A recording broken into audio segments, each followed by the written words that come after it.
The classroom echoed with laughter, sharp, cruel, and directed at one person. Elena sat trembling in the corner seat, her hands tucked beneath the desk, her gaze glued to the floor. 15 years old and quieter than a whisper, she'd learned early that silence was the only way to survive. Her oversized hoodie hung off her small frame like armor, the sleeves pulled far past her wrists. She wasn't invisible, but she tried to be. Until today. It was just after lunch when it happened. The teacher had stepped out for a moment. That moment was all they needed. 3 students, Brayden, Lana, and Jace, approached her desk like vultures. Brayden, the ringleader, sneered. "Hey, ghost girl, you ever say anything? Or are you just mute?" Elena said nothing, her heartbeat thrumming in her ears. Jace grabbed her chair and pulled it toward the center of the room.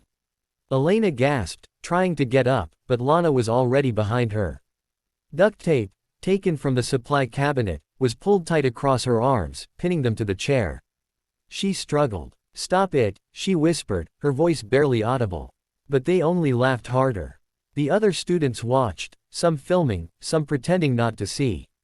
Then came the markers. Brayden uncapped a thick, permanent marker and began drawing all over her pale face. Red clown lips. Black whiskers. Words on her neck. Loser, freak, mute.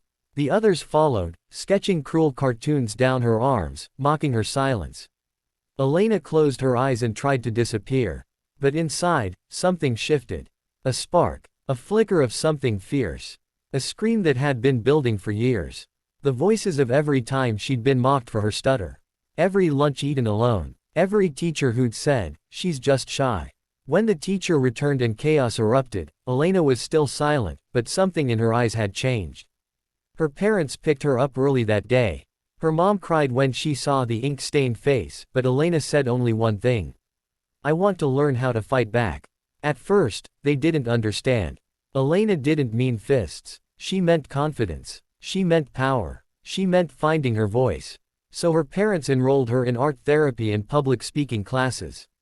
She joined a small community center where other teens shared stories of bullying, anxiety, and recovery. It wasn't easy. She still shook when people looked at her. She still cried some nights.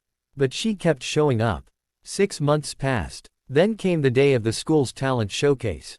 Most students expected the usual, songs, dances, magic tricks. No one expected Elena. She stepped onto the stage in a simple black jumpsuit, her hair pulled back, face calm. There was a canvas behind her, 6 feet tall, blank white. For a moment, silence stretched across the auditorium.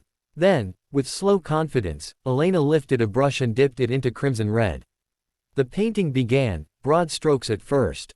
A chair, a girl, tied, alone. Whispers spread. Next, the scene changed. The girl stood. The ropes were melting. The markers in the Bullies, hands dropped like dead weight. Then, the girl held a brush. And she painted them back. Not in cruelty, but truth. She painted Brayden with tears in his eyes. Lana holding a mirror, unsure of herself. Jace reaching for help. When Elena stepped back, the crowd rose in silence. Some clapped. Some cried. All stood. She leaned into the mic, "Steady now. They tied me down and marked me, but I broke free. And I used the same tools to find myself again. Art doesn't just heal. It reveals. I'm not silent anymore." Brayden, Lana, and Jace sat in the back row. They didn't cheer. But their faces were pale. Later that week, Elena found an anonymous letter in her locker. "I'm sorry," it read. "You didn't deserve that. Thank you for showing us who you really are." She didn't know who it came from. She didn't need to. Because the next time someone mocked her stutter, she looked them in the eye. The next time someone tried to laugh, she laughed first, and louder. Elena became a student leader, started an art club for trauma survivors, and won her school's Compassion Award. The girl who once couldn't speak, now taught others how to. Because healing isn't just about fighting back. It's about marking your story before someone else does. And Elena, she chose to write hers in bold, permanent color.